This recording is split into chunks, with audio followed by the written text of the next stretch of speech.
there you have it. So to put this in some perspective, Donald Trump's own Justice Department is investigating Donald Trump's inauguration.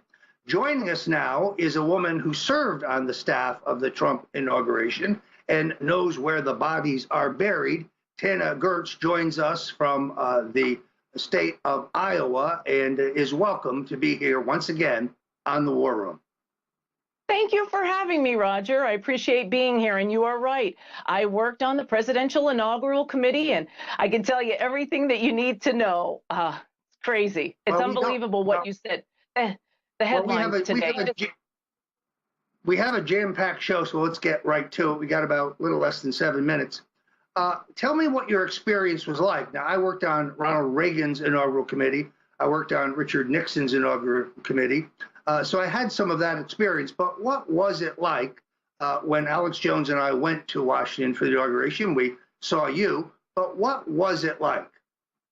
Well, it was interesting. So I went there for one reason and one reason only. It's not because I wanted to go to the swamp. I went there because I wanted to make sure that my friend, my mentor, our new president was going to move into the White House and have a great inauguration and do that all swimmingly without any hiccups and without any problem or without any sabotage from people within. So I actually went there to have eyes and ears on the ground so that I could report what was happening if, in fact, there was shenanigans. And of course, there were shenanigans. So my actual title was to take care of all the governors and lieutenant governors across this great country that we live in. So I was responsible for making sure that their every need and wish was granted. And that was okay. That was a task in itself, but that was okay. But what I noticed were the people within the Presidential Inaugural Committee, let's just call it PIC, there was a lot of people in there that as I was looking around and investigating, they were never Trumpers. I swear to God, if I could have given them a polygraph test, they would have failed if I asked, did you vote for this man that you're taking a paycheck from? And a lot of them were never Trumpers. So I kept my eye on them. I watched that, they had no work ethic, that they weren't doing their job. They were sabotaging perhaps their job that they were supposed to do. But I kept my my eyes on the ground. I didn't see any funniness with the money, even though I wasn't in charge with any of the finances.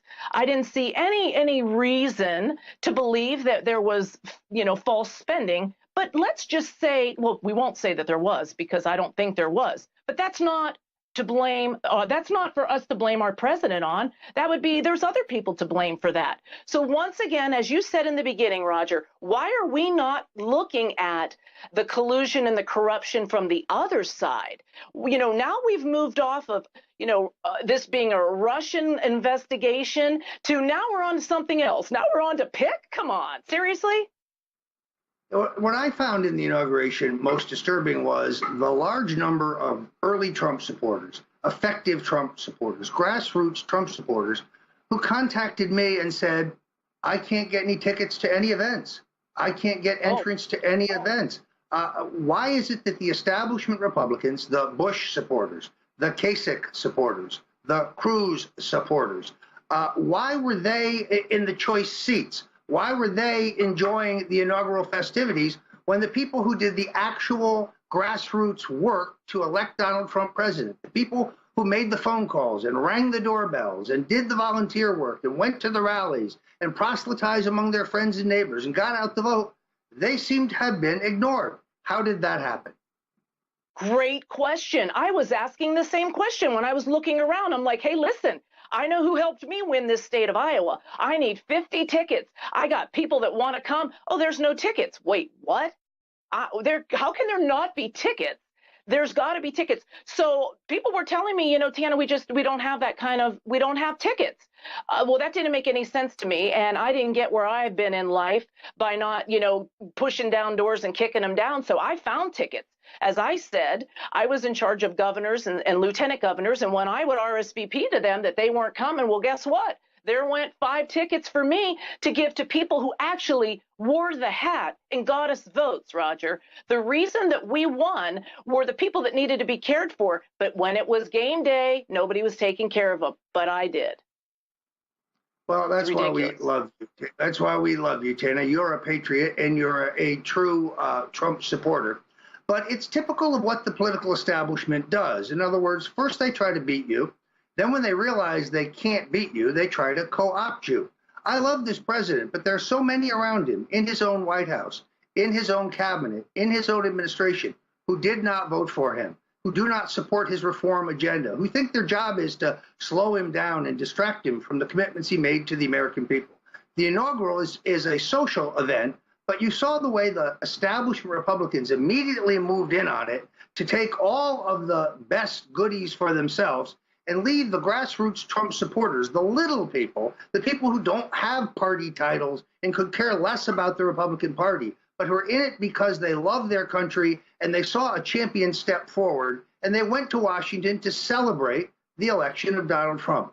I remember some members of Truckers for Trump contacting me, just distraught because they couldn't get into any of the most basic, bottom level events. They're being told that there were no tickets for them. Yet the chairman of Jeb Bush's state campaign in their home state, he's at the head table. This is endemic of the way the political establishment works. Tana, thank you for joining us. I appreciate your insights about the inaugural committee. For those who don't know, Tana Goertz is one of the key strategists in Donald Trump's upset victory in the Iowa caucuses, and she will be an integral part of the president's 2020 campaign. We appreciate your joining us here today. Thank you so much for having me. All right, Owen, let's take it back to you to close.